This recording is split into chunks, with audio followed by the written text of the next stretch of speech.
Ngapain kita urus-urus jauh-jauh di sana? Kita saja di dalam negeri masih banyak masalah. Biarkanlah, itu kan urusan Israel dan bangsa Palestina. Kenapa kita harus ikut-ikutan? Kita sendiri masih banyak masalah. Mari kita urus saja diri kita sendiri. Itu urusan mereka, biar urusan mereka. Karena mereka kan dari dulu seperti itu. Kita juga tidak tahu mana yang benar, mana yang salah. Ya sudah, biar dia sendiri yang menyelesaikan permasalahan. Kenapa kita harus ikut-ikutan? Kita juga masih punya masalah tersendiri. Meskipun sebenarnya posisi pemerintah kita, Presiden Jokowi, Menteri Luar Negeri Retno Marsudi sudah mengutuk keras tindakan dari Israel, Pak Sulaiman. Nah sekarang kenapa yang kita kutuk serangan Israel, tapi kita tidak kutuk juga serangan Hamas ke Israel?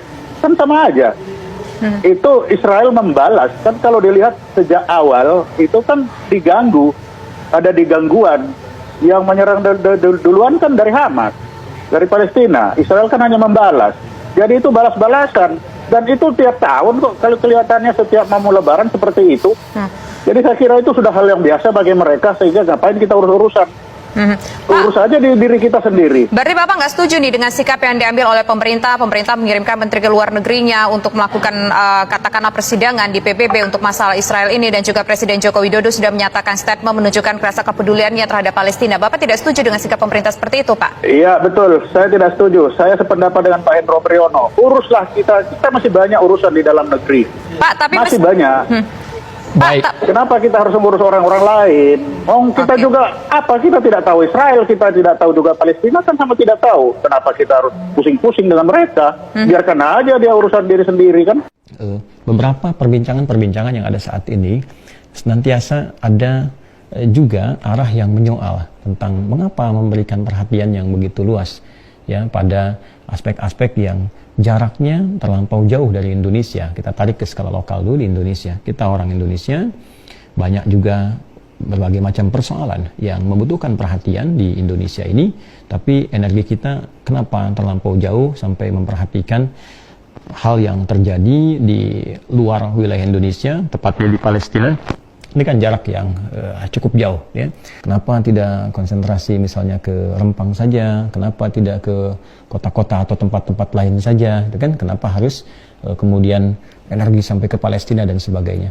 Ya, pertanyaan serupa juga menjadi menarik ketika digunakan nalar yang serupa, logika yang serupa. Ya, kenapa pemerintah harus repot-repot terlibat memediasi Rusia dan Ukraina, kemudian mengirimkan Menhan terlibat menjadi penengah? Ya, kenapa tidak mengirimkan untuk terlibat sebagai penengah dan menyelesaikan dengan persoalan di Papua misalnya, ya kan? Atau persoalan konflik di tempat-tempat lain, daripada alih-alih keluar? Kan di sini masih banyak masalah.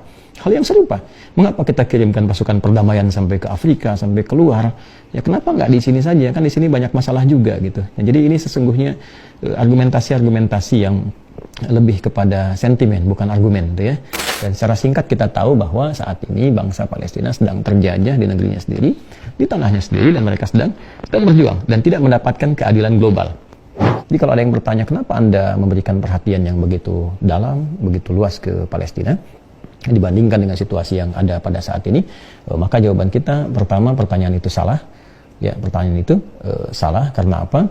Memberikan perhatian ke Palestina bukan berarti menegasikan atau bahkan menghilangkan pertanyaan kita dan perhatian kita ke dalam negeri. Ya, selain kita punya sisi kemanusiaan, kita juga punya sisi keimanan. Ya, manusia punya nilai spiritual dalam dirinya.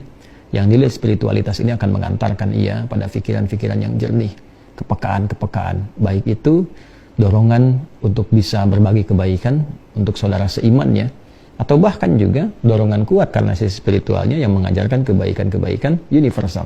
Dalam bahasa Al-Quran di surah ke-21 ayat 107, rahmatan lil alamin, membawa kasih untuk semesta.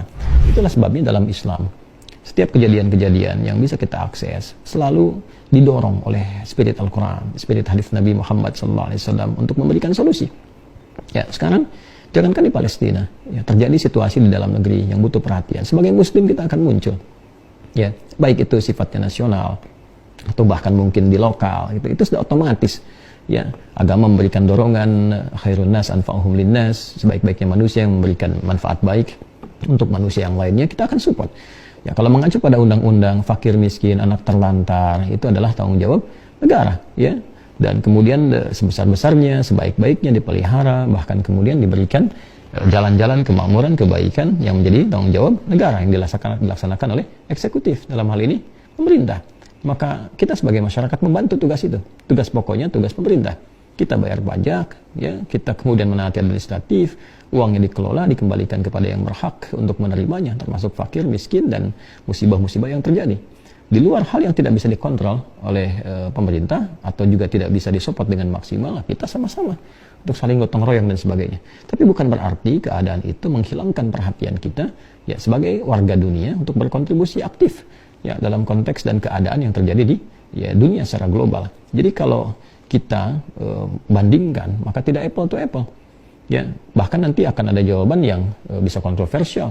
Ya, ketika ditanyakan, kenapa Anda lebih peduli ke Palestina dibandingkan dengan di Indonesia begini? Nanti ditanya balik, negara kemana? Pemerintah kemana? Kan tugas pokoknya tugas pokok negara, tugas pokok pemerintah. Kita membantu di situ sebagai hadir bagian dari warga negara, gitu kan? Nah, kemudian untuk keluar, maka kita bisa katakan, ini tugas kemanusiaan, ini tugas juga keimanan, spiritual. Maka spiritual melintasi batas-batas wilayah. Sebagaimana kemanusiaan juga melintasi batas-batas wilayah. Dan bagi sebagian orang bahkan olahraga melintasi batas-batas wilayah. Kan? Ya, seperti yang Anda saksikan, yang hobi olahraga kan dia juga belum tentu cinta dengan yang lokal. Mungkin dia cinta dengan yang di luar dan sebagainya. Dan seterusnya. Maka sekira tidak menjadi penting saat ini memperbincangkan berbagai persoalan-persoalan dengan argumentasi-argumentasi yang sangat lemah, ya, hampa dari nalar yang benar.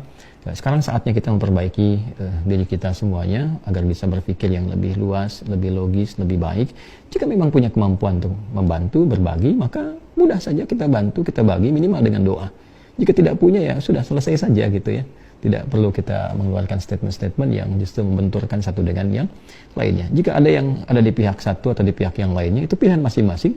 Dan pilihan ini membawa konsekuensi masing-masing, baik itu di dunia ataupun juga di alam akhirat. Gitu ya. Jadi kalau ada orang mengekspresikan kecintaannya misalnya untuk mendukung kemerdekaan Palestina dengan argumentasi ini adalah amanat dari undang-undang, kemudian juga ekspresi dari keimanan, ekspresi dari si kemanusiaan adalah hal yang wajar. Ya, kalau ada alasan silahkan berargumen, tapi juga jauhi sentimen, begitu sebaliknya. Jadi bagi kita khususnya umat Islam, teruskan ya doa kita baik untuk saudara-saudari kita di Palestina yang sedang berjuang untuk menggapai kemerdekaan. Dan ingat, di sana bukan hanya orang Islam saja. Bukan hanya orang Islam saja, di sana ada Kristennya, kan? Ada Yahudi yang nggak sepakat juga dengan Zionis, ya, sekalipun pada akhirnya ya banyak yang diam juga, gitu kan? Tapi tetap kita mendoakan, ya, dan dalam doa dan perjuangan itu tentu akan ada tantangan-tantangan, ada juga kemudian pandangan berbeda, itu biasa. Jadi santai-santai saja dengan yang demikian, tidak perlu terlalu berlebihan. Ya, dan di sisi lain juga kita tetap bisa konsisten untuk saling berbagi, membantu, memperhatikan semua yang ada di sekitaran kita di wilayah Negara Kesatuan Republik Indonesia sehingga terjadi keseimbangan dalam interaksi kita.